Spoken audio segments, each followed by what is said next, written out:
Okay, I look great. Adam looks okay, I bet. Hey, Dirty. Welcome to Joe Braymeyer Presents. It's finally happening. This episode is finally happening. I'm so excited for this. You guys don't even know why you're excited, but you should be, and you're about Better to be. to be dead and cool than live and uncool. Here we are. Adam means, you know who's dead and cool? Who? That pirate that buried all that treasure in Cincinnati that you are hunting right now. Oh, yeah. And I can't wait to find out with everybody else here at Joe Braymeyer Presents what the heck all that means. Welcome, everybody, and no pun intended, but speaking of means, I've got Adam Means in here, Muscatine guy. Yeah, thanks for having me, Joe. And now you're an Ohio guy. Yes. And we're going to learn why. Okay. I'm going to try to bring everybody up to speed as I understand it from a layman from this situation. Sounds good. Mm-hmm. And then I'll have you jump in and, correct any misinformation that might be in there. Totally fine. COVID hits. Mm-hmm. You're a personal trainer. Yep. Gyms get buttoned up. No more clients in the gym. Yep. Adam finds himself with some time on his hands, so he picks up an old book or perhaps a series of books and finds this story somewhere. Right. About along the Cincinnati River, there is belief to be a buried treasure. Right. Somewhere along the Cincinnati River. So then Adam decides to try to see if there's any there. Value there. Any value there. You find yourself out in Cincinnati. Mm-hmm. You find yourself with a metal detector, a camera going down into the ground. Yep. And then you start to find some anomalies, some things that just probably weren't put there by God. Didn't look right. Didn't look quite right. Yes. And that's where this story begins. 100%. Welcome back to Wilton, Adam. It's been a long time, Joe. Appreciate you. So, I want to get right into the meat and potatoes, but I also want to tell the story a little bit. Totally fine. So can you take me back to, hey, gym is now closed, clients can't come in, and how you ended up in Ohio, kind of, and walk me through that a little bit. So that was like one of those, I think, times in your life where you're like, wow, I have tons of excess time. And I literally in one day lost all my clientele. And that was a shock to me, right? It's like once in 100 years and then boom, you don't have any job anymore. And so I really just started reading a lot, but I came up with a little hypothesis and can I find things underground? And that's kind of where I'm at. And I found something. So. Wow. Yeah. Okay, you sent me some video, which we'll pull up. Yep. Katie, our audio is good on the live on Facebook and all that stuff, right? If you could tee up some of those clips, and we'll get to them. Totally fine. But can anybody just, because you just as a normal person, you were able to go into Cincinnati and just start walking around with a metal detector, Good right? question. Awesome question, actually. No, you have to pull permits, and just for a metal detector. For metal detecting, it's a public park, right? So you can't just go around, especially here in Iowa. Like it is illegal to go metal detecting in a public park. And so much big government going on. Come on, you can't even walk around with a metal detector. It was one of those things where if I'm going to do something, I'm going to do it right. I'm just going to try to follow the laws to a T. And it probably took like 5 minutes to do that metal detecting permit, but that got me there, right? So that allowed me to get into the park and do this. Okay. And I'll apologize in advance. I'm probably going to interrupt along the way, and I don't mean to do that for being rude's sake, but I just don't want to lose a thought because I got to imagine some other people are thinking this. Yeah. Mm-hmm. Tell me about the book. You found the book that mentioned this treasure. So how does Adam Means stumble across said book? It was a story off of a couple websites, right? And so those stories were specific about Eden Park. And if anybody wants to know like the history of Cincinnati's been around since like the 1700s. And so that's part of it too. So it's a very, very old area where a lot of people kind of came from. And so these stories kept pointing me to Eden Park. And so what I thought was, well, if I can use advanced technologies to go out to a park to find a specific spot, I can find something. And that's really what started this whole thing. I was like, okay, I'm going to use as much stuff that I can to enhance my eyesight, to enhance my hearing abilities. And I'm going to go out in this park and I'm going to try to see if I can find something. And that's what I did. But how do you, as an Iowan, a personal trainer, now get on the trajectory of how, yeah, like I was always interested, right? So Goonies, Raiders of the Lost Ark, like those movies, like I loved watching that stuff. So I kind of grew up watching that. And I was like, if I was going to find something, you know, I'm going to try to take it to the highest level I can, but I'm going to try to layer this with tons of proof as well. And so that's what I did. So where this is going to end up going and where I'm kind of at right now to speed everybody up is we're in the process of creating a formal archaeological report that details all the findings of what I've done. And currently, whatever this stuff is still in the ground. 100%. Yep. It is still in the ground, and very few people, I suspect at this point, even know exactly where it's at. No clue. Okay. So we shared so the nice thing having a very, very conservative lawyer is he shared very, very little information with the city. So they have diagrams, but I'm talking like I'm probably within 6 to 12 inches of where I need to find if I need to find something. And so I know exactly where to go, but they don't have really a clue. Yeah, this is a weird deal, which we'll get into. Which we'll get into. Totally fine. Totally fine. When you personally make the decision, I'm gonna go out there and check it out. June 10th, 2022. Okay, thank you. Who do you first tell that you're gonna? Who do you first in conversation go? You know what I'm thinking of doing? I'm thinking of doing this. I didn't tell anybody. I think I talked to my good buddy Chris over here, but I didn't tell anybody. It was my own thing that I originated. You just thought, I'm going to go out there. I have some time. Joe, I'm a doer, man. Like, I do stuff. I'm not going to sit here and talk about it all day. So you didn't know anybody out there? You just... I'd lived in Columbus before when I was working for Musco Lighting. So I'd been out there before for like almost 8 years. So you were at least familiar with the land 100%. out there. And I went to college in Marietta, Ohio. So I actually had a little bit of background, right? I'd been to Ohio a couple times. So did you seek out this specific story, or this story of this treasure within Ohio fell on your lap and you went, wait a minute, I kind of know that area? This story stuck out in my mind because I'd already been to Cincinnati a bunch working for Musco. Okay. Yeah. So I was very familiar. I'm telling you, I was driving somewhere between like 40 and 60,000 miles a year in Ohio and West Virginia working for them. So I knew Cincinnati super well. Okay.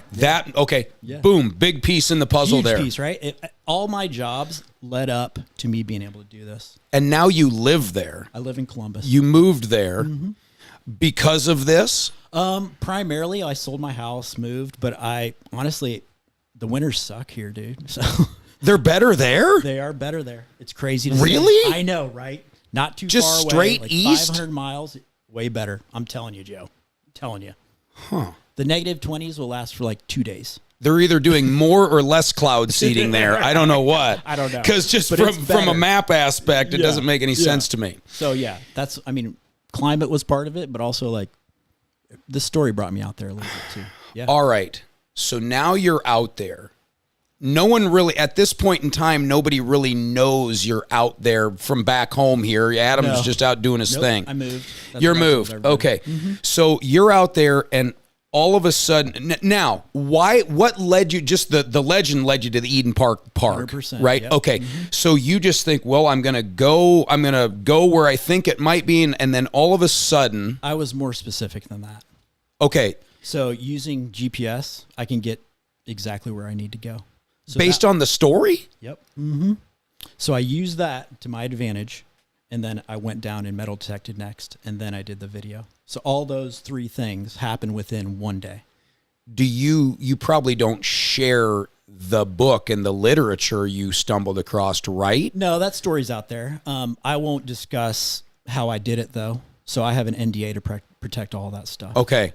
But you used a methodology to discern what might be a hot spot to check and what might not be. Yes. So I did that first visually. So people are going to be very surprised with how much that they can actually see.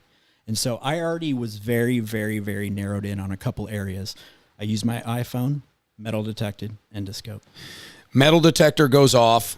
You run the scope down. You make a little hole. You run because you can't actually dig, but you can make a hole. I used a 12-inch dowel to create that hole. I dug down 6 inches. You can use a small shovel, but nothing bigger than 6 inches. Oh, so this wasn't that deep. No. And then all of a sudden you start to see some things on the camera. I saw things that looked man-made. That's what I saw. So I saw colors. I saw right angles. Those two things right there. And again, I've done over 200 like diggings of bores for Musco. So we never hit cavities. Never. Oh, that's right. Because you're digging these big light poles as a job. Did that for 7.5 years. So you understand whatever you need to understand when it comes to that stuff. I'll keep coming back to this too. Like every job that I had led me to do this. Every single job. And that was a big one. Like I understood structural engineering. I actually lived out in California for 2.5 years, which has the highest level of structural engineering. Department of the State Architect for them, DSA. Do you feel, let's get a little spiritual here. Do you feel like as you now look back and go, all of these little circumstances that happened throughout my life 1,000%. all added up to, it was almost like a little breadcrumb trail. Yeah. So honestly, like I could eventually, and I want to talk to obviously my team on this, but I'm going to definitely do a book that details a lot of this stuff because there is so many things that I couldn't tell you, Joe, that just popped up, and then I'd follow that little path, right? It keeps getting me, and it's getting me right here. Yeah, okay, so I'm getting charged up. I'm getting charged up. Okay, so now the metal detector goes beep, beep, beep. You dig the hole. You stick the scope down the hole. You find these things that you just know are something worth checking out. They look man-made. The space also gave way when I was punching that hole through.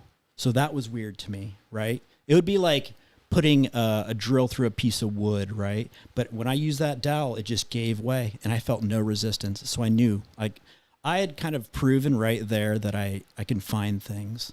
And so from that point, the endoscope video was, again, like, extremely important because you have this visual aspect, but it was just another confirmation of, like, kind of what I figured. What's that mean when it gives way? Does that mean somebody dug a hole, filled the hole, but through time certain things settled, other things didn't? Super good question. And so my whole thing was like I'd seen this like cavity already on GPS.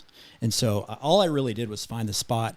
When I hit it, it wasn't like anything I'd ever felt. Like it was very, very different as far as like I should still feel resistance and there should still be soil all the way down, but there wasn't. And remember, like, this is one of, like, 3 cavities that I eventually found.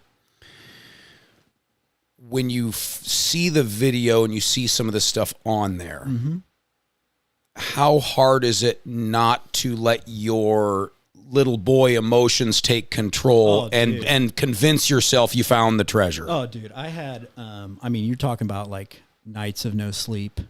And so I know that when that was going on, it was all, like, a test of patience. So I really had to just like be patient on this whole thing. And yeah, did I kind of prove it to myself in those first like 2 days? It took me like 27 months to get like a third party, which we can talk about too. Yeah. Archaeologist who actually confirmed the same stuff. And so that was like, this whole thing has been little tests of friendships, tests of family, tests of, okay, can I really do something? And yeah, I'm getting to the point where it's like, I pretty much proved it now. Okay. So if it's only 6 to 12 inches down there where maybe you can grab something. It was 18 inches. 18 inches. So I dug down about 6 and I used a 12-inch dowel. That's not that far. Nope. We're talking from blades of grass to potentially some treasure, like a coin or a crown or a scepter or something. If you see that first video that I sent to you, that's from grade level down to the ground. We're gonna overlay it on this video while we're talking. And each time that I sent that to you, just so you kind of can visualize, like each time was like 2 feet deeper in the ground. In the redo, yeah. Okay, Katie, can you pull it up here? Pull up the one video. There was one, and we'll get to it here. Hopefully we can pull it up here. And Katie's gonna have to move the camera. Put it to there. That's fine. Whatever you got to do. And then we can kind of look up and see what we got going on here. But you had to prove some of this to the city. 100%. Right? So what you did is you took a few videos to say, hey, this is why we need to look at this thing, right? Okay, so this is one of them right here. And you And can see my little marks on the side, right? so this hole is what? About the diameter of what? A baseball bat? It's actually a little smaller than that. So Okay. it's about 5/8 of an inch. But So you maybe can the see diameter it. of a golf club stick. Yeah. But you'll see it. It starts to look real weird on the sides. And then I hit this object right here. Yeah. So that little thing. to Okay, the left- Katie, pause it right there. Can you pause it right there? Okay, that's wild. Yeah. Off to the left, Yep. that looks like a face. 100%. It looks like a nose, it's like a side profile, ear, everything. Mm-hmm. And then you're saying the thing right to the right of the nose there, that's an object. And I hit it a little bit lower. So I had to pull that. When I see the rest of this video, I'll pull that endoscope out a little bit because I couldn't go any further. Yeah, right? go ahead, Katie. Yeah. Oh, yeah. So you got stuck there. Yeah, and it does look like a big cavity right there. Right. And so that Look at that. That right there gave me like a huge clue. First of all, if it was just a little piece of dirt, like it wouldn't have stopped, right? I could have kept going. That thing's fairly rigid. Like if you've seen it, Wow. it's a little rigid to it. But like right there, I had to readjust, and then I got past that. So each video that I showed you goes a little bit deeper. And keep in mind, like this video is 12 minutes long. So I was able to take that video, pull out images, trace those images back in time. So what I'm understanding you saying, that thing that looks like a face, you were able to take that and use modern technology and perhaps compare that to some documented treasure? Right. And so it wasn't just that, it wasn't really that face. It Okay. was the deeper videos. And on those deeper videos, you can notice that cavity actually widens out. So that's another huge clue. So there's a lot of footage that you're not releasing that I'm you not have. doing that all yet. Like there's going to be like satellite imagery that I release, but also like actual physical documentation, that GPR report that I sent you, all that's going to get released. But there was things at the very beginning, and this is where this story really started. Like I saw things that were man-made that shouldn't be there. Now, as like using actual science, when you get new data, you should be changing what you originally believed. And so I get to that point too. So it actually changes what I thought when I started. Yeah. So if that's For not the better? for the better, for sure. And a lot of this too is really, I want to try to change history a little bit. So that'll be part of this. Okay. Naturally, and we'll get into the red tape with the city, because good God, I can only Don't even know. I can't even imagine. There's probably one person that knows, and he's sitting right over there. Yeah. Yeah. But let's stick with the video here. Yeah. You have seen some stuff. Have you seen some stuff where you're like, there's no way that's not treasure? Yes. 100%. Mm-hmm. Yes. And I've had that corroborated by somebody else that has a better experience level than myself. I'm considered myself still an amateur at all this, Joe. Whatever this ends up being, which I think I know where it's going to go, I'm still an amateur. Like, I didn't understand a lot of the processes that I had to go through on the back end of this stuff. I had to learn the legal stuff through people. I had to continue to like ask questions to figure out like little next steps. And I had a bunch of little hurdles, and we'll definitely talk about that too. How do you estimate a value of what's in the ground? So there's a couple huge questions with that, like culturally and historically, right? So if I was going to compare something, if you just have a gold bar, right? Great, it's got some value to it, but something that's culturally and historically valuable is way different. And made out of gold. Way different. Yeah. It could be a combination of gold too. Electrum's a very, very interesting object. Do you ever think that there might be something down there that might contradict what we've been told and taught? I think it's going to really, really challenge the high level people as far as archaeology goes. But yes, I do believe that. Mm-hmm. And how do you keep from going insane, brother? How do you go from knowing right where it's at? I know. How do you keep from going batty? The first 3 months were a lot, right? But after that, you kind of just like get into a routine. So I get into a routine. I work out, I go for walks, like just do my job. I do all these like little things that just become part of it. And then you try to hope for these big next steps. And so each time 9 out of the 10 things I've done have been confirmed. I had one thing, which was one of the most important, that got messed up. Yeah. What do you mean? So I had, this whole process was permitting, test. Well, that second test was the most important. So that was the whole excavation of all this. That's where the big bucket digs into the ground. Well, when it comes to archaeology, no. So you're actually using the most modern tools that you could think of. Small hand trowels, big boxes that can just shake dirt. It's very, very, very basic, but it's basic for a purpose, right?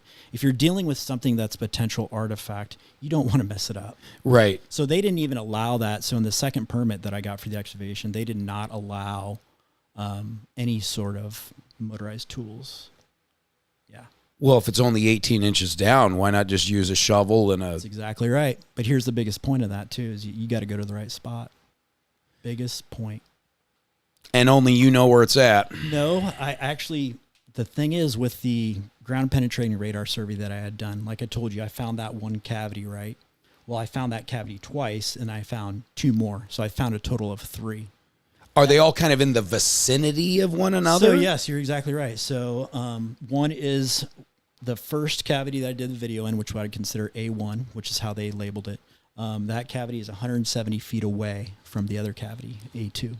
And that cavity is like 5.5 feet by 2.9 feet. So I found a 5.5 foot cavity in a random park in Ohio. Think about that. So if I'm a 16th century pirate, I am probably going to scatter out the treasure a little bit, put a chunk here and a chunk there and a chunk there. It's probably not like in an Indiana Jones movie where there's this tomb of great treasure. Got a duck and roll, none of that. Yeah. Oh my gosh. And here's the thing with that too. That's not the only story about people hiding stuff in that park. So think about that too. Now, do I think any of my stuff is related to that? No. But I do think other people have put stuff out there. Let's get to the obvious questions. Ask some pretty obvious questions. Well, if I'm the city of Cincinnati, yeah, and I've got some kook out there telling me that there's buried treasure, right? And I say that lovingly. No, it's cool. I don't take it personally. People have been calling me crazy for months. But showing me some real documentation and something that there's something there. I used a third party. What is stopping them from just saying, you know what? How big is this park? Let's dig the whole shooting mess up and let's just find it. You would be super surprised about the responses from public officials. Give me some nutty ones. I guess most of it would be they don't want to do anything totally outside of their own job of what they're doing right now. Even if I showed them everything that I have, it would still probably be, and at certain levels, they don't want to deal with it, man. I'm just one random guy coming to them with all this info. But at the same time, Joe, what I told you is we didn't share with them a whole lot. And I did that on purpose, right? I showed the first park and rec director I worked with who told me to hire a lawyer. After that, the second guy, very, very little information he's seen. So that 19-page report that I sent you, he only saw one paragraph of it, but that was getting me to the next permit for the excavation.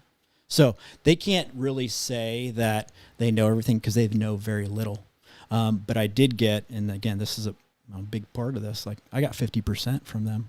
So anything I do find out there or approved to find is 50% mine. Okay, well, let's just jump to that then. Do it. Let's just jump to that. The city has acknowledged there might be something there 100% through the legal conversations that you're having. I have that in writing. So the city of Cincinnati has said, okay, if and when any of this stuff gets dug up, it's 1 gold coin for Adam, 1 gold coin for the city. Yep. Figuratively, because we know it ain't going to work like that. Yeah. But well, that's at least a good deal. Oh, that was it took almost 8 months to do that, to get something in writing. They started out with 90% them, 10% me. Think about that. I do 95% of the work, and they get 90, I get 10. That's how they started? We got them to 50-50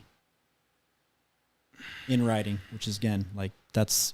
If you're going to do any of this on a legal side, you better get it in writing, dude. You got to. So that's my legal precedent right there, which is, again, something I learned, but also something super important. Have you played with your attorneys the what if game or the when this happens game? So let's go to the day the city goes, all right, let's dig, baby. And you guys are shimmying the box. And then all of a sudden, some chalice appears that is plated with rubies and diamonds. Right. And then they set that down and everybody goes, oh boy. Yeah. Okay. Yeah. What is the scenario then? Because then I got to imagine there's a panicked phone call made to somebody. Goes right to the Parks and Rec. Oh, I got to believe it's going to go way out of Cincinnati. Oh, yeah. I got to believe that phone call's going to be like, hey, we've got something here. Yeah. So what happens then? So the whole plan was if something was found, you have to contact the Parks and Rec director first. But the Parks and Rec director? Yeah. Like, to me, hold on. It's a lot. We're talking about a treasure that is potentially, 500 years old? Couple hundred. Mm-hmm. Maybe. Okay, couple hundred years old. Let's call it 250 years old. Uh-huh. And we find this, and we have to ring the guy that's coordinating the Frisbee golf tournament this weekend. And I'm not taking anything away from the Parks and Rec director, right? I'm not. But to me, you don't at least call the mayor. You don't at least call somebody, the district attorney. Like, you call the Parks and Rec director? Very odd, right? That was how it was set up in the permit. So I'm telling you, like, I followed the laws to the T on this, and that was part of it. So something was getting found. It had to be going right to the parks office. That was the first call. Now, remember, too, part of this is like, I wasn't the one initiating the dig. I was the one that pulled the permits, and I hired a contractor to do that, but I wasn't the one physically digging. So that was part of that excavation permit as well. So the contractor knows where it's at. Yes. Mm-hmm. Now, they will know where it's at if they use the previous survey. So part of this that I learned, Joe, and again, like, large learning curve, right? You have to have somebody else do the stuff that you need done, and I can't physically go out and do it by myself. But they have to follow a certain set of procedures to do the project correctly. And again, we can get into that too. So, a lot going on. Can I just puff on this for a second? Because I feel myself getting all heightened hearing this. Yeah, mm-hmm. and I think part of it is the not a ton of love for authority, right? And so that part of me right now is trying to calm down, because I can only imagine that it's a lot of frustration. you've gone through so many emotions up till this point. Oh yeah. Let's take a break from the nuts and bolts of it. Yeah. The emotional toll that this has got to been roller coaster, right? So super excited, working for a while, super excited, keeps doing that. And so I kind of got used to it. I'd have wins, like getting the permits approved is a very, very big thing, right? You still have to have enough information to get to that permit. But that time frame, Joe, it could be 6 months, it could be a year. So you're just sitting there waiting, but you still have to, like, it's taking these little tiny baby steps forward and then getting these wins. And so that would propel me to the next thing. Paranoia comes to mind. People say that as far as I feel like I would be paranoid if I found it. I would be. I think I would take such a hot shot of paranoia. I don't know how I would calm down.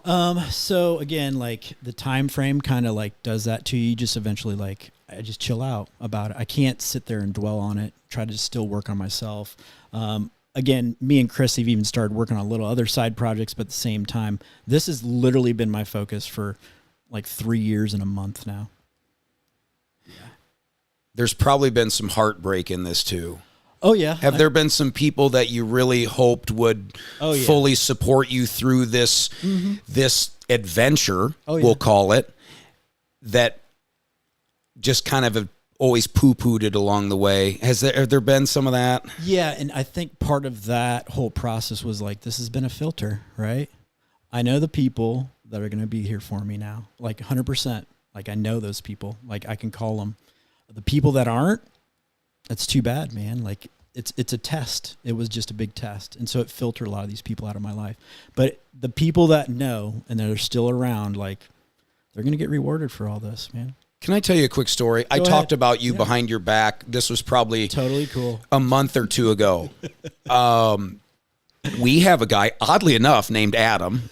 I call him always something Adam. It's always something with the guy, but he's just a genuinely wonderful guy. Yeah. He's been with me for a long time. And he came into the office with this thick colored book. Mm-hmm. And it was that some rich guy buried a bunch of treasure and left. Longworth? I'm not sure. He left like little clues and said, "Hey, buy the book. Go out. All the answers are in the book." Yeah. This is like a new thing. Like he buried like a Bitcoin and like like Superman 1 issues and just cool stuff. The guy had us a bazillion dollars. Anyway, he came out with a book. Hey, this is real treasure out there. You can go find it. Yeah. Uh-huh. So Adam comes in with that book and he's like, "I'm taking Friday off. I'm driving to North Carolina. I got a buddy. We've got a flashlight. We've got some bug soother and we're going for it, baby." We got some bug soother. Yeah. Great. And I tell you, I had a brief moment of, "Bah!" And then I thought, you know what? This is something that he's so excited about. He's going to be exhausted by the end of this thing. Mm-hmm. He's got a free 3-4 days. Was it like Memorial Day weekend or something? It was something like that, Katie. We had a long weekend. Yeah. And I thought to myself, you know what? I thought about you. And I was like, and I even told him, I said, I'm not going to make fun of you because I'm not going to make fun of Adam Means. Because I talked about your thing to my staff. I'm like, you're never going to guess. This was years ago. I'm like, I just talked to Adam Means. Yeah. And I told the story, what I knew at that point. Mm-hmm. And genuinely, it was like, well, I hope he freaking finds it. That'd be amazing. But sadly, you have more sayers of nay than you do sayers of I. Of course. If people can't, and what I've learned too is like, if you just can't see it and it's in your hand, like they have a tough time with it, right? I'm going to tell you this. I had a huge advantage. Man. And so that first day, like. From your background. A lot of it, but also like my little hypothesis was that, I can use advanced technologies. And so that's what I did, man. Mm-hmm. But I encourage anybody that's super passionate about it, right? Do it. What's wrong? There's nothing wrong with trying to go find something. How old is this country? Super old, right? There's stuff all over the place. I think it's just so great from the standpoint of. Oh, wait till you see all this stuff, Joe. Like it's a different level. But you, treasure aside, you, the average person takes a body blow to their career or their income, and the average person just goes, well, boom. And then they say, well, I need to go find another job. And they go out and they just find another job. And that's fine. I mean, people want stability. They want to feel safe. But then you have those anomalies out there like yourself that go, I think this might be a blessing. And it maybe has opened up a small window in time where I can go try this thing out and see how it goes. Exactly right. That's what I did. I had time. If you don't have time for this, your stuff, working out, like you have to designate time to it. You can't just play it off and say, I'm going to try to do this. It has to be something that you focus on. And I just started focusing on it. I called Chris like when this all was going on, and I've known Chris for like literally 40 years. And he was like, okay. And then as we've gotten through this process, it's like, here's some more evidence. And it's literally, Joe, I've layered it. I've found a third party who's way more qualified than myself. The dude's got 2 master's degrees, a bachelor's and a minor in geology, bachelor's in anthropology. Wow. Been published 7 times, done actual excavations, way over my level. I got him to back me. And he knows how to shoot a camera. Not Chris. Oh, not that Chris. That's my archaeologist. Oh, your archaeologist. My archaeologist, his name is Joseph Scott. So just a super good dude, like another Joe in my life. I bet this guy is pumped. Is this like a find of a career for him, or it's super funny because he's so even keeled, dude. Like so right here. He just doesn't want to get lost in the sauce. He doesn't.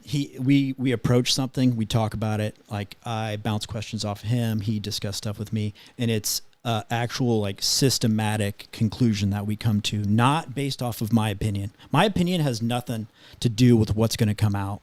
Like I can sit here and tell you what I think it is, but eventually everybody's going to see what it is. So.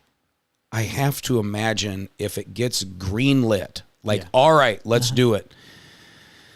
There has to be some major productions that would like to be part of this documentary, if you will.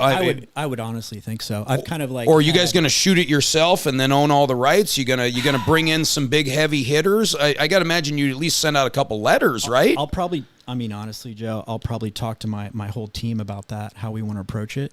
But I do have some avenues that I can take to make this popular really fast. But I chose to give. When I give people my word, man, like. When I told you I want to be on your show, like I want to be on your show, like I'm going to eventually be on your show. I was really happy about that. Yeah. I do that same thing with the city of Cincinnati, whether it's on paper or not. I told them, like, I want to show you this stuff in person. And then beyond that, if you don't want to respond, which is somewhat the case, like, then I'm going to do what I need to do. Let's go down that road. Because isn't it crazy that you can go to, really in any work field, but we're talking about the city employees here, the clerks, all the people that are making the city run. You go to them and say, hey, this could be a historic discovery. Yeah. And it is looked at with kind of like because it's going to create a lot more work. If you actually find that, or they actually dig it up, you know how much work it's going to take those city employees, and they're probably thinking of that, going, "Man, I don't want to dig for this because it's going to take a ton of effort." And it's sad because am I right? Am I on the right track? You're on the right track based on the conversations that I had, and one of the ending conversations that I had with one of the city officials. It felt like an inconvenience, and I was like, "Man, I started this before you even worked here." You know, that was one of those things, like, I've been doing this 3 years, man. I have tons of evidence. I've probably shown 5 to 10% of really what I have. So. And you're also, though, a level-headed guy, a good communicator, by all accounts, a normal person.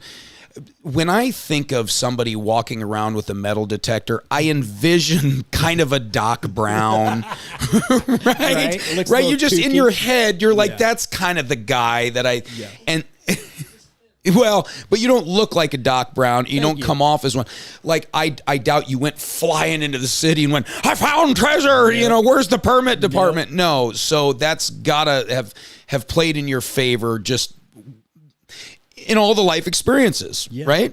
And I working for Musco too, which I'll go back to them because I had to deal with the city stuff. So I knew the public process, right? I'd done bid projects all over the place. That's right. I knew how to submit information to get a permit. I knew all these things that I had learned just from that job. And so doing that, big thanks to everybody. I still have friends that work at Musco. The place is great. Thanks for all that experience, because that literally is what helped on 40% of this, maybe more. Yeah. It was a lot, man. What do you think it's worth? If you had to guess, dude. I know that's kind of a slutty question, but I mean, I kind of have to ask. So the main story, again, do I think it's something from the main story? No. But that story was estimated like 30 million. So that was the pirate story. Again, when I told you a little bit ago that my thoughts changed based on the new information that I had already gathered, right? I try to change my thinking as I acquire new stuff, and so I had to change what I thought. So I think it's worth more than that. So, how do you think it'll go? I'll give you 3 scenarios. Okay, let's hear it. The best case scenarios. We're talking, it's now dug up. Okay. We have a big pile of treasure here. Mm-hmm. Do you think it ends up being a case where a Smithsonian comes in and says, okay, this is worth, we'll just say $10 million. This is all worth $10 million, but we want it. Here's your $10 million. And then you and the city split it. Do you feel like it might be all right, well, you can do that, but I'm going to keep a few mementos? Mm-hmm. Or I don't want to keep anything. You wouldn't even want to have a piece? I don't want somebody to give a reason to come try to get in my house or something like that. Well, what are you going to do with the $10 million in your mattress? Just gonna spread it out. I ain't putting that in the bank. Spreading it out. No, yeah. I don't have any money in my mattress, by the way. That'd be a dumb place to hide it. No, I have it buried in a park in Cincinnati, off the Cincinnati River. Another part of that, right? So, yeah. people used to bury things instead of take them to the banks, right? Of course they did. We see that all the time in just local it gave news. Me another reason, like again, multiple stories that talk about Eden Park, and I was like, all right, let's give this a go. Man, I would want to wear that crown out for martinis at least one night. Going back to what you were saying though, too, where do I think this will end up going? It'll end up going to the highest level. So in the federal government. Yes. Yes, there's no doubt. Mm-hmm. It's not something that's a couple hundred. I'll just tell you that. Man. Fun stuff, right? And you've actually pulled up some potential documented pictures of what might be in there? Yes. Mm-hmm. Oh, that's got to make your heart flutter. It was just another confirmation, right? It was just, this is all, it's got to be evidence, and you got to just keep layering the evidence. So if somebody thinks that they can find, like, you can take a story and you just go out, like, it's not going to work like that, dude. You really have to use, I use two big things, GPS, and I use ground penetrating radar. Found a cavity, twice. All right, bring us to the here and now. So as of right now today, where do we sit? Right now, we're at 50% with the formal archaeological report. Meaning if we find it, we're going to split it 50-50? Nope.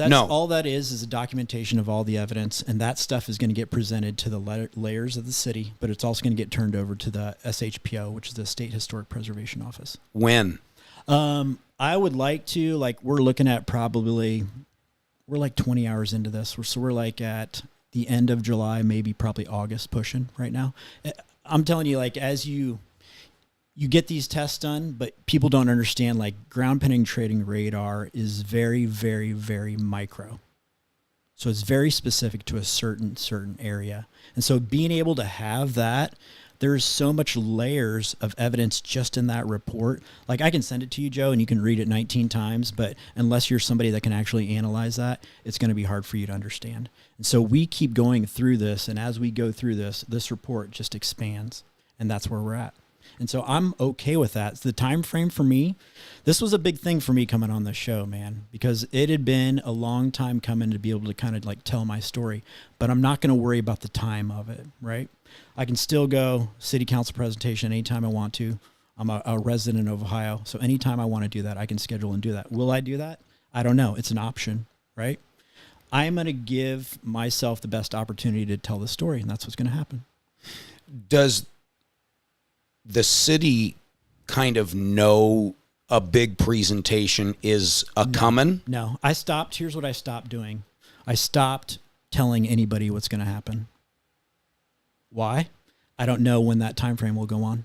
I tried to estimate things a lot, dude. I mean, I was hoping for that excavation for almost a year. How is the presentation going to go down?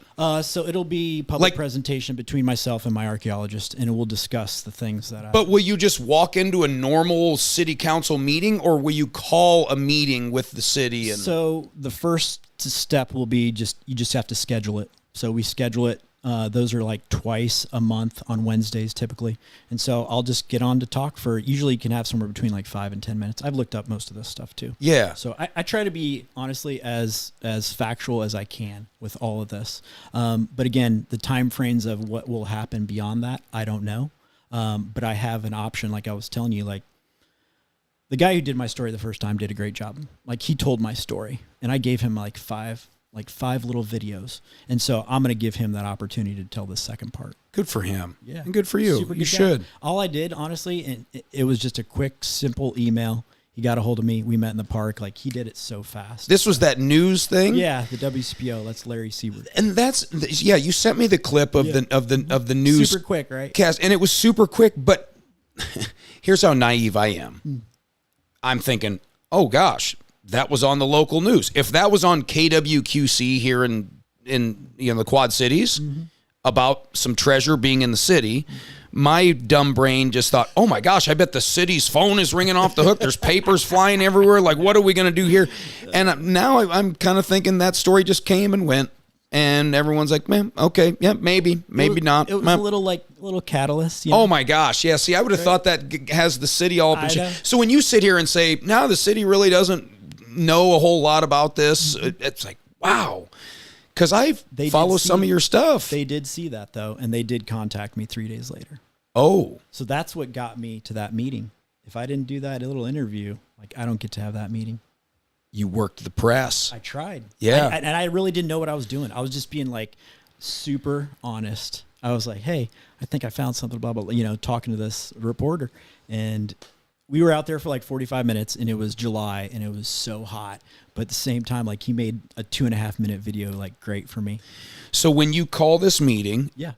will this be a Zoom thing, or it'll be like walking into the glass room around the conference table? It's going to be, they have, it's like you walk in, you have a presentation podium, and then you have everybody sitting there, city council members. Oh, like some of those videos you see online, where if 100%, someone has a yep. quarrel with the city, they can reserve some time. Hamilton County. So like that's the county. So it's going to be it as soon as that hits, Joe, like, and if I go that route, it'll be public, but I will do my best to kind of build it a certain way with my team, and we'll just make sure that it kind of kicks off that way the right way. But you're only going to have maybe 5 minutes at most? I get 5, and I think my archaeologist, he'll get 5. So you'll do the first half, he'll do the second half. Mm-hmm. But 10 minutes is not very long at all. No.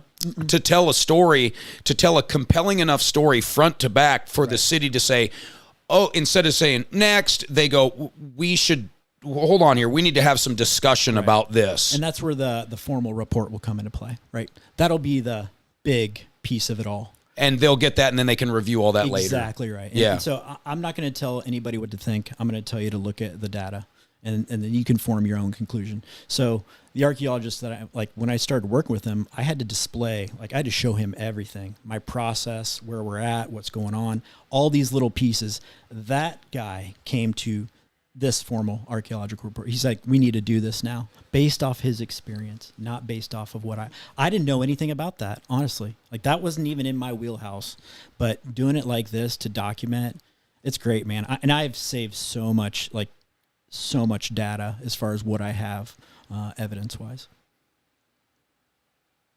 Can I ask you kind of a personal question? Go ahead.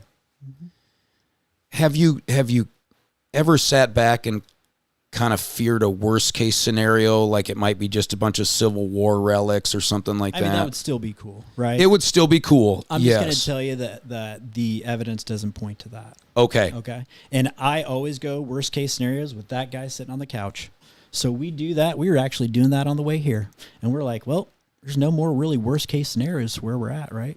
I got my 50% in writing, which still will have a legal precedent. I still have a ton of evidence. I've built my own podcast, Lost Treasures podcast, by the way. So all those things are all positive. So really, I'm at my worst case scenario right now. That's so great. It's cool. It's going to be like, I hope, a little underdog story. I've always been the underdog, man. Shortest guy on the basketball court, right? Guy didn't have a lot to make it, made it. So all these like little steps. So now, so now we just wait. We wait till your team is ready to present the information. I think that's kind of where it'll go. I hope, this gets a little bit of traction, which I think it will. I hope people actually recognize that, dude, I've been doing this for like 3 years. The only reason I even kept going is because I had evidence to keep going. I am enough of a scientist that if I don't have enough evidence to proceed to that next step, I'll stop, dude. I'll stop all day. I'll go to something else. This is such a big story. Did I miss anything of note? Did we skip past anything that... A lot of waiting time. So there's been I've probably done 200 hours of field work in that park. I've probably done 1,000 extra hours of actual research and study. So that's what I like to do, man. Like I was sitting there and I had the time.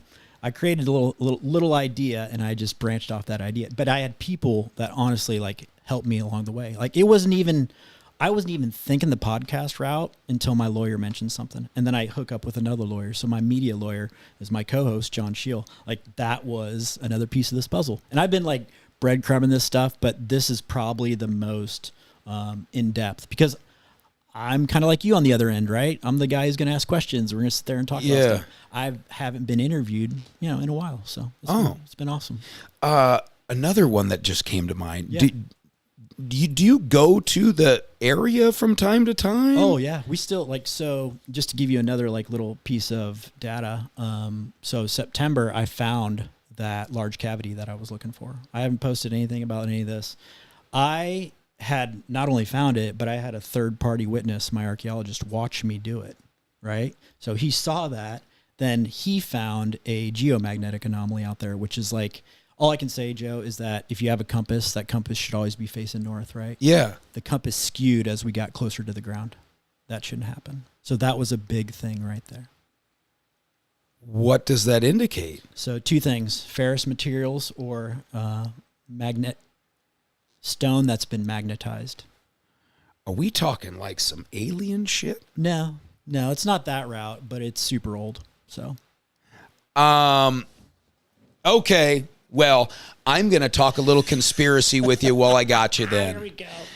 Because I think it ties in. Okay. I have been seeing so many things and also seeing it in books, older books that we happen to have at home, of like these old buildings that all have copper roofs, and you talk about the ether and electromagnetism and how there's literally energy in the air and in the ground. And there were technologies from way back in the day that are lost or concealed technologies that prove people knew how to harness power in a free manner. Does this tie in at all? I think that knowledge is gained and lost over a long span of time, right? There are things that, I mean, the Giza pyramid, for example, like the amount of sacred geometry and numerology that's into that is a very high level. Now, I'm not an Egyptologist. I'm not trying to get into all that. I just think it's very odd that that structure is just unbelievable, right? So here's another part of when I found that cavity, to go back to it. I hit something that felt like stone, and it reverberated underneath our feet. We both witnessed that. Like a vibration? Like you felt it? Yes. So I used somewhere between a 48-inch and a 52-inch T-handled probe, which is literally exactly what it sounds like. 2 handles, big metal piece, right? That thing dropped straight through the ground and hit something extremely solid, and it wasn't dirt. Oh my gosh, that would make my heart leap. I'm telling you. My archaeologist was like literally 5 feet away, and he was like, dude, what was that? And there was actually 3 of us out there, and we all felt it. And we're talking like not 5 square feet, Joe. We're talking like 20 to 30 square feet underneath my feet. So I had 2 physical observations, right? Lack of space when something's dropping, it drops straight through the ground. The only part of it is about 2 inches above the ground. And then the ground's just strong enough to not cave in. See, ask yourself that question. And why did it sound so solid? If it's only that deep under the ground, and then the probe went down. The probe went down, and then it fell. Yes. So that tells me there is object, space, thin layer of dirt, people standing on top. You're exactly right. Why didn't you guys just fall through the dirt? So there may be some exceptional force that is keeping it up. The amount of dirt that we had to get through was probably about 9 inches, right? And that was based off of the report that I had done. So I was in the exact spot where the report said there was a cavity, yet the people that I'd hired to do that could not find that spot. So this was post-excavation. I hired again, far more experienced archaeologist than myself to help me go back through this stuff. But then we went out into the field again. Like this was like, I probably made between June of 2024 and September of 2024, at least 8 to 10 more trips out to the site. So I kept doing tests out there, but this was the most relevant when this happened. So you have to ask yourself like these questions, like, why was there no space? Why was there no space, right? Did I find the actual cavity that was on the GPR report? No, I'm 100%. I did. It's just me and you here. What do you think it is? I'm not going to get into a ton of that stuff. Honestly. Yeah, I knew you would. And not. But you've reflected on what it could be. Oh, I'm way down. Like I had come to my own conclusion a while ago. So when I had It's probably been like July of 2022. So after I did the video, did some research, did my interview, blah, blah, blah, I jumped back into it, right? So I jumped back into everything. I keep repeating the same process, Joe. It's all like if I showed you how to do it, you could do it. Scientific method. It's all enhancing what you are not good at. Our eyesight isn't great, dude. It's not good. Can you see in the dark? Nope. Can a satellite? Yep. So all these little things I took to kind of develop this, but I just keep jumping back into it, right? I had the time, right? Yeah. After this, so like go back to the interview. After the interview, big, I was like, oh, excited, pumped up, low, right? You go back to this low. Nothing's really happening. You hire a lawyer. It's more meetings than anything, dude. Well, yeah, and then that first meeting with the lawyer's got to be kind of clunky, I had to show him everything, dude. I had to show him everything. He was on board. So that tells you another thing. Like I showed him everything. Okay. We're gonna turn back around here. We're gonna turn back around. I totally understand you don't want to say what you think this thing might be under the ground, but do you feel confident in what you believe it is? I feel confident in what my archaeologist and myself came to the conclusion on, and so that's what I'm going with. I'm going with somebody that has better information as far as experience goes. Yeah. And then we are combining our data with his background, and that's where we get to. So there is a hypothesis out there. Oh, 100%. And this will be one of those things that the report isn't for everybody, right? You're going to have a certain level of verbiage and a certain level of knowledge to like read this thing. I'm pushing at least 60 to 100 pages this thing is. The last 40 pages are going to be all appendix stuff. So all the data layered on top of itself. So what I kind of did was a multimodal convergence, just adding layers and layers and layers of data. And then we just take it and we turn it into something that, a good percentage of people will be able to read, but at a certain level. Without giving any details, have you offered up any little deals to the city? No. Not like, tell you what, and if you agree to do it, we'll front the money for the excavating, or we'll do that. Okay, no. And we don't. Yeah, and we don't. I don't have to give them any feelers on anything. And soon as I took every step to sit down and talk, if I keep reaching out to you, right? Yeah. And it doesn't happen, or you stop talking to me, I'm not going to come on here, right? Same with meetings with them. It got to a certain point. I kind of hit a wall, but good advice from this guy over here, but also my archaeologist. We just started working on the report. We just started compiling the data together, man. I'm trying to give my case, but I'm giving using objective data, not my own, right? I can tell you what I think it is, Joe, but at the same time, like I would really rather the data speaks for itself. So what if it doesn't? Is there a legal route where you can, in a way, just kind of go above the city's head? That's a great question. And so, yes. So the State Historic Preservation Office actually would be able to. Now, I'm going to present this. Like Joseph Scott was an archaeologist out in California, so he dealt with the SHPO out there as well. And so I already knew this was going to kind of end up there because it should be in a museum. It shouldn't be in my house. That's why I answered like that, right? And a little bit out of my own like safety. I don't want people coming in my house. Well, it makes sense. Yeah, right? If it's known that, hey, you've got this on your mantle, right. Yeah. But at the same time, like I want you to be able to see it. I want her. I want him. I want everybody to be able to see it, man. That's where it should go to that level. Like be in a museum, show everybody. Yeah. And if it would have been like more of a selfish side of me, yeah. But I'm telling you, this 3-year process changes you, dude. And I'm for the better. Best shape of my life. Enjoy my job that I have. Yeah. Able to do all these like little things. I don't have any attachments. Like it's a very like I'm in a very liberated state in my life. Honestly, man, when I knew you were coming in, I wasn't sure if you were going to look like super disheveled because I feel like I would be disheveled. Oh, I got out of the car yesterday and he was like, dude. I was like, but you're looking good. You're looking like you're taking care of yourself and everything else. Hey, exercise science degree, right? So I better like learn how to take my and fitness industry stuff for a long time too. So yeah, I want to tell you something too. So when I kind of figured out this whole, I'm going to tell you, I was 90% sure before I moved that I could find stuff. Okay.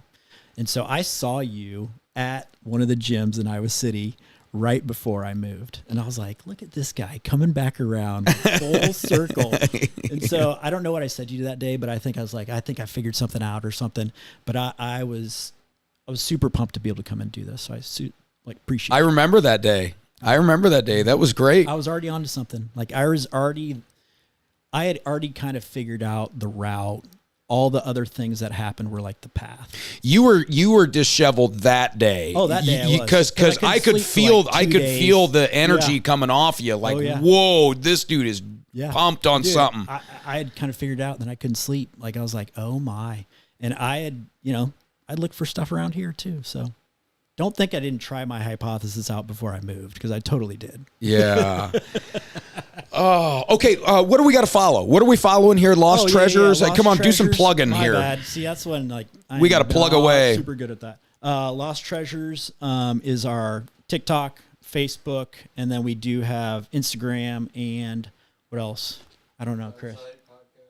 Oh yeah, our website too. Thanks to this guy, Chris. Thank you very much for the website. Well done, Chris. Yep. Yeah. LostTreasuresUSA.com is our website. And so part of this too, I'm going to leave it up to people that are better than me and how I'm going to distribute some of this information, but I'm definitely going to send it to you so you'll be able to read it. Well, thank you. I would love that. And I want to keep doing updates and stuff like that. Get your dictionary. Oh. And I want to do this too. I definitely want to, after this comes out, I'd love to come back on and do it. Oh, I'd love to have you. Yeah, because I'm going to have a lot more stuff that I can say at that point, right? So maybe we'll have T-shirts to give away by that time too. So yeah, then we'll get to some. Dude, this is great. Yes. You've been I enjoy watching your podcast and your stuff. I enjoyed this. I feel like I have a much better understanding of where you're at and what's going on. I'm giving you the big overview without do I know what I found?